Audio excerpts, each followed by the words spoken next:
गलवान घाटी में हाल ही में चीनी और भारतीय सैनिकों के बीच झड़प हो गई थी, जिसमें भारत के 20 जवान शहीद हुए थे। भारत और चीन के बीच तनाव की स्थिति बनी हुई है। अब चीन को उसी की भाषा में जवाब देने का वक्त आ गया है। गलवान में चोट खाने के बाद चीन ठीक से करार भी नहीं पाया कि भारत सरकार ने उस पर कूटनीतिक हमला तेज कर दिया। देश की सूचना और प्रसारण सेवा को चलाने वाली प्रसार भारती ने तिब्बती लोगों के लिए रेडियो चैनल पहले से ज्यादा कड़े तेवर और नए फ्लेवर के साथ प्रसारित करना शुरू कर दिया है। हांगकांग में चीन के खिलाफ भड़की आग, ताइवान में वन चाइना पॉलिसी के खिलाफ खड़े हुए लोग, तिब्बत में दिनों दिन बढ़ रहे चीन विरोधियों गतिविधियां और भारत के लद्दाख में गलवान घाटी में आमने सामने सेनाएं। इन सभी घटनाओं का एक ही इशारा है, वो इशारा ये है कि चीन को उसी की जबान में सबक सिखाने का वक्त आ गया है। चीन बड़ी चालाकी के साथ अपनी चालें चलता रहा है। जैसे चीन के कब्जे में तिब्बत कब और कैसे आया, ये भी एक बड़ा सवाल है। आइए हम आपको बताते हैं। लद्दाख की गलवान घाटी में भारत और चीन के सैनिकों के बीच हुई हिंसक झड़प से 3 साल पहले ढोकलम में भी दोनों देश एक दूसरे के आमने सामने आ चुके थे। भारत चीन सीमा विवाद का दायरा लद्दाख, ढोकलम, नथुला से होते हुए अरुणाचल प्रदेश की तवांग घाटी तक जाता है।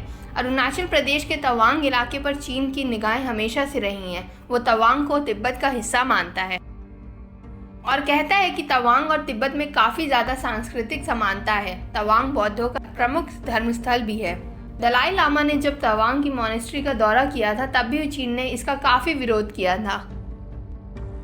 यहाँ तक कि इस साल फरवरी में जब प्रधानमंत्री नरेंद्र मोदी अरुणाचल प्रदेश के दौरे पर गए थे, तब भी चीन ने उनकी यात्रा पर औपचारिक तौर पर विरोध दर्ज कराया था।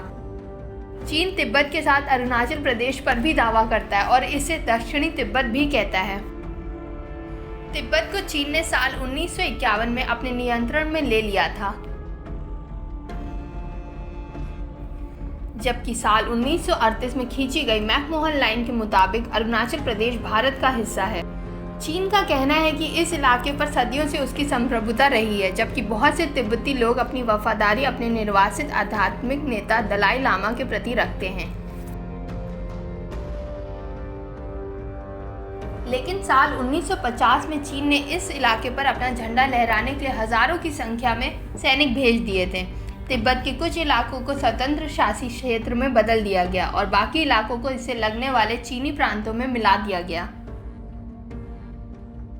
लेकिन साल 1959 में चीन के खिलाफ हुए नाकाम विद्रोह के बाद 14वें दलाई लामा को तिब्बत छोड़कर भारत में शरण लेनी पड़ी, जहां उन्होंने निर्वासित सरकार का गठन किया। 60 और 70 के दशक में चीन की सांस्कृतिक क्रांति के दौरान तिब्बत के ज्यादातर बौद्ध विहारों का नष्ट कर दिया गया।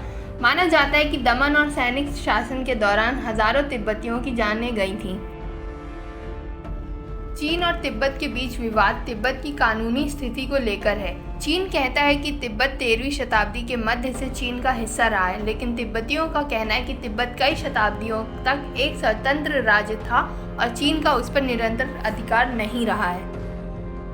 फिर 1951 में चीनी सेना ने एक बार फिर तिब्बत पर नियंत्रण कर लिया और तिब्बत के एक शिष्टमंडल से एक संधि पर साइन करा लिया, जिसके अधीन तिब्बत की प्रभुसत्ता चीन को सौंप दी गई। दलाई लामा भारत भाग आए और तभी से वह तिब्बत की स्वतंत्रता के लिए संघर्ष कर रहे हैं।